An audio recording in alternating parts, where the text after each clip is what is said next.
Greetings, everybody, and welcome here to Prog Monster. My name is Murph. I am the host of this show, a show dedicated to progressive rock and other forms of rock music. And we're here on Sunday night to do the Great Album Challenge. Usually this show alternates with Ben's Album Challenge, which we did last week and we'll do next week. But for this week, we're doing the Great Album Challenge, which is basically Ben chooses 10 albums from a select year. In this case, 1972. I do apologize. I do think I said 1982 when I did this week earlier this afternoon. It was just brain cramp, I guess. I'm not sure what it was. But anyways, it's 1972, and usually what we do here is he picks 10 albums from that year. I assume he picks the 10 favorites of his. That's the way it appears to be. And then I take those 10 albums and rank them according to how I feel about them. So that's how we normally do this. So, and I rank them according to the way I always do, which is from my least favorite to my most favorite. Now, I do have to admit that none of these albums do I dislike. There's none on this list I dislike. The album that came at the bottom were basically because they haven't been around long enough to really gain any kind of serious momentum with me in order to defeat some of these like classic albums at the top of the list. And so please don't get upset if the album you think should be at the top isn't. It's just how I see them based on how I'm viewing them right now, and that will change with time. There's no doubt about it. So without further ado, I'm going to start my ranking. So the way my ranking always works is I go from the least favorite to the most favorite. And again, I want to reiterate that these are just my views of the albums. They aren't necessarily the views of the prog community in general or the world in general or a definitive these are the best albums, no arguments about it. It's none of that. Everybody has and sees these things differently and hears them differently, and they impact you differently at times in your life. So if you want to put down your top 10 in the comment section below, by all means do so. So we're going to start with the first one. This isn't really the cover I wanted, but I got it. I saw it there and I couldn't resist, so it was Gentle Giant's Octopus. Many people say that this is the best Gentle Giant album. I think I've listened to its entirety twice. It kind of reminds me of Three Friends in some ways, and I had a difficulty with Three Friends. It's the only Gentle Giant album I've listened to date that still doesn't resonate with me that great. This one feels the same way. I hope I'm just over analyzing it or whatever, but it hasn't resonated with me yet. So I feel with Gentle Giant it requires a definite stick to length of time before they really penetrate me. Some of their albums I think are among the very best out there. This one is new to me, so for today's ranking it's going to be number 10 because I've only had a couple listens to it.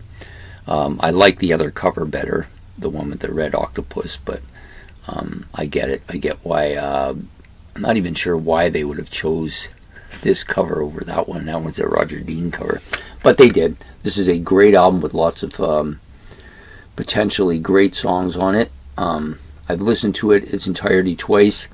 It just hasn't penetrated yet, that's all.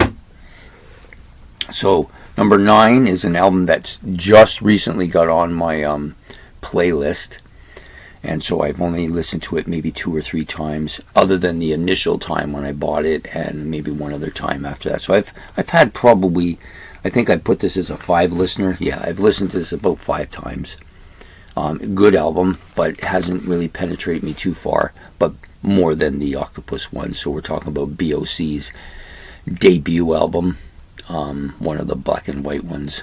This is this one looks like it's going to be good. I think I will like this more than the second album. I never warmed up to that one completely too well, but this one I think I'm already warmed up to almost as much, so it's coming in at number 9. Number 8 is the other Gentle Giant album for the year, Three Friends. Yes, I know it looks the same as the debut album, but Lord knows why.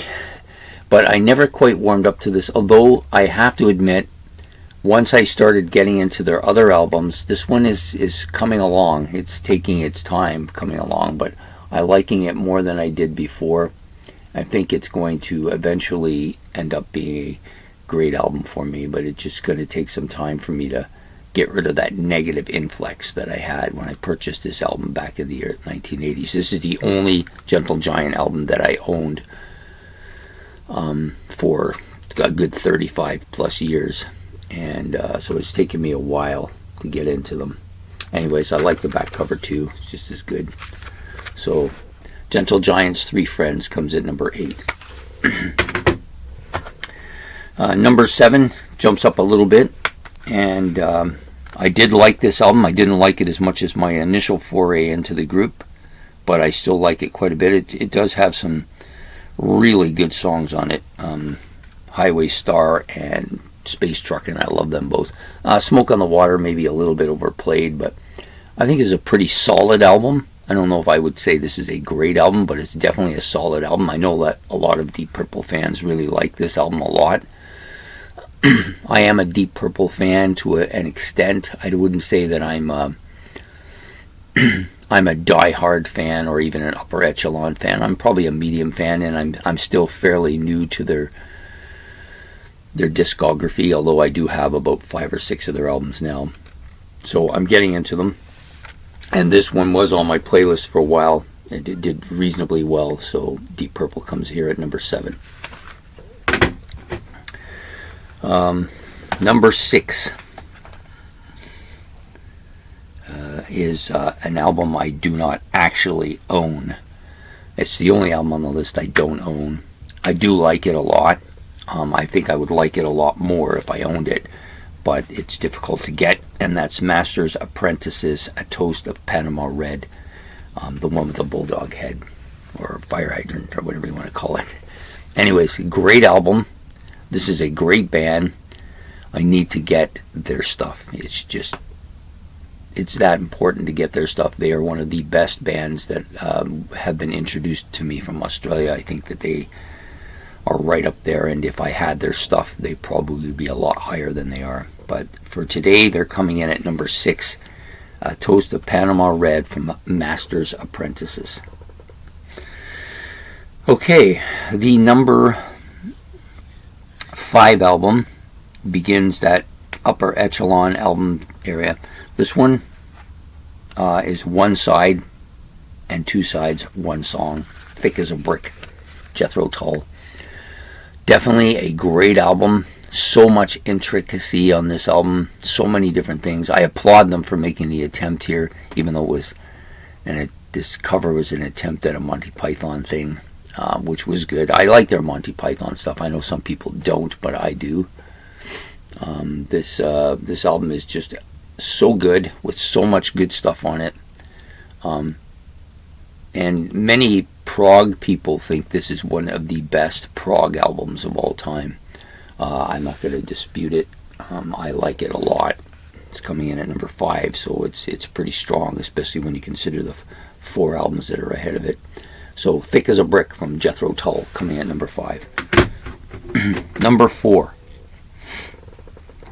This is it's newer than the other 3 albums for me, but it was one of my first big hit albums for me when I started this channel.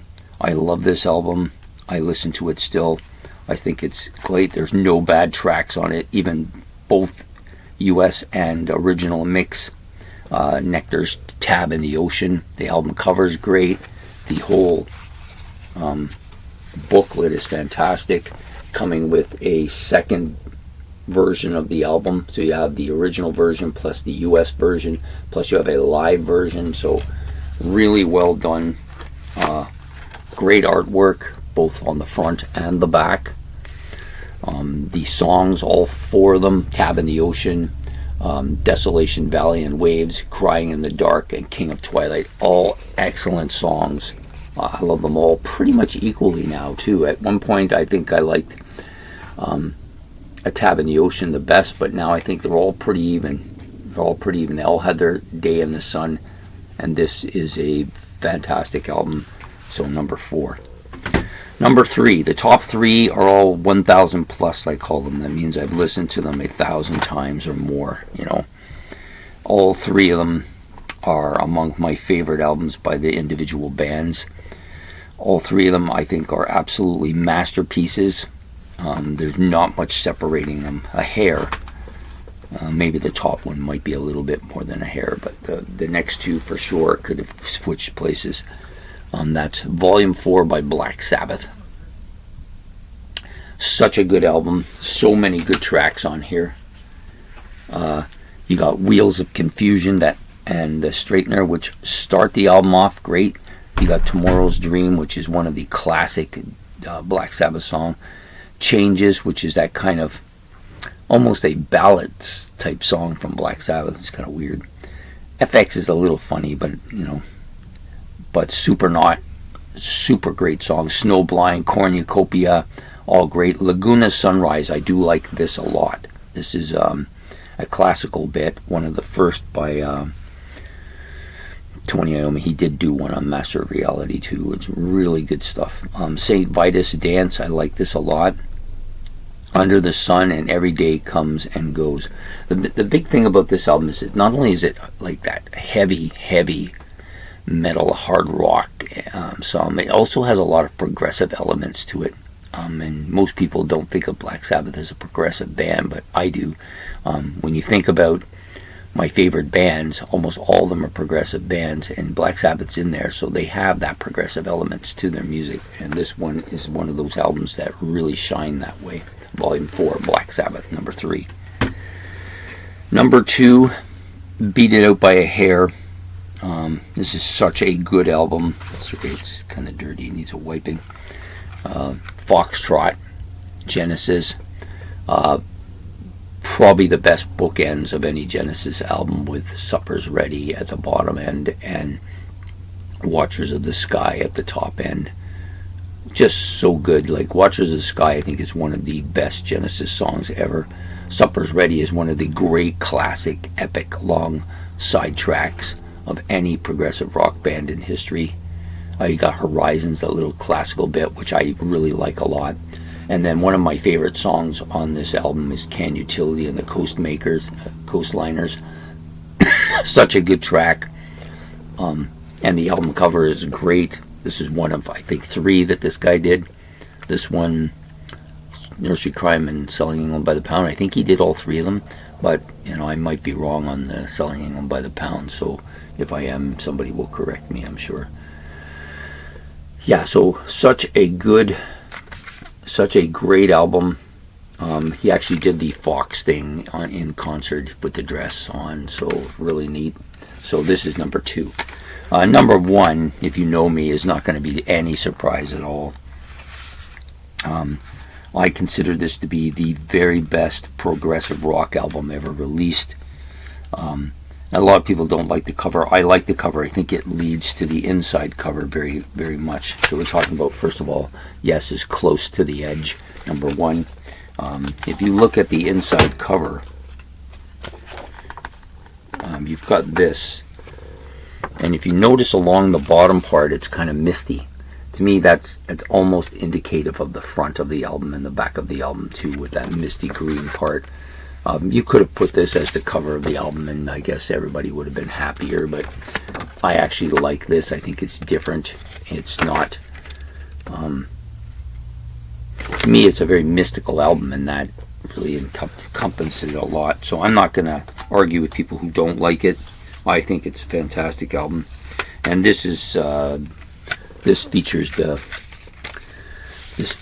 band that I think is the best Yes band. The one, to me, they're the classic group. John Anderson on vocals, Chris Squire on bass, Steve Howe on guitars, Rick Wakeman on keyboards, and of course Bill Bruford on drums. That to me is the best Yes band that's ever been put together. And they're playing on the best album ever put together, and not just the best Yes album ever put together, but the best progressive rock album, in my opinion, of all time. Yeah, I've listened to it so much it's kind of burnt a bit, but when I feel like just listening and drifting off, that's one of my favorite albums to pick. So I'm just going to reiterate all these now so that we remember who was what. Number 1, Close to the Edge. Number 2, Foxtrot from Genesis. Number 3, Black Sabbath's Volume 4. Number 5, Nectar's Tab in the Ocean. Number 4, not number 5. Number 5, Thick as a Brick. Number 6 is A Toast of Panama from the Master's Apprentices. Number 7 is Machine Head from Deep Purple. Number 8 is Three Friends from Gentle Giant. Number 9 is Blue Oyster Cult's debut album. And last, but certainly not least, is Octopus from Gentle Giant. This album, I'm almost certain, once I get into it, and along with Three Friends, will make a little bit of a comeback. I think this album will end up being a top 5 album for that year. Anyways, I hope you've enjoyed this episode of the Great Album Challenge. You know, if you have your own collection of 10 albums for that year that you want to mention, you can put those down in the comment section. There may be 1 or 2 on there that I've not heard before, and say, hey, this guy's he likes all these ones, and those ones he likes too, but I like these ones, but I don't know those ones. Maybe I'm going to be listening to those as well. So please hit the like button. That tells me whether you like the show or not, whether I should do more of this nature, or maybe I should try something different. And please subscribe and hit the bell so that you don't miss any of this great content. And we will see you next week for Ben's Album Challenge. So take care, and we'll see you then. Take care.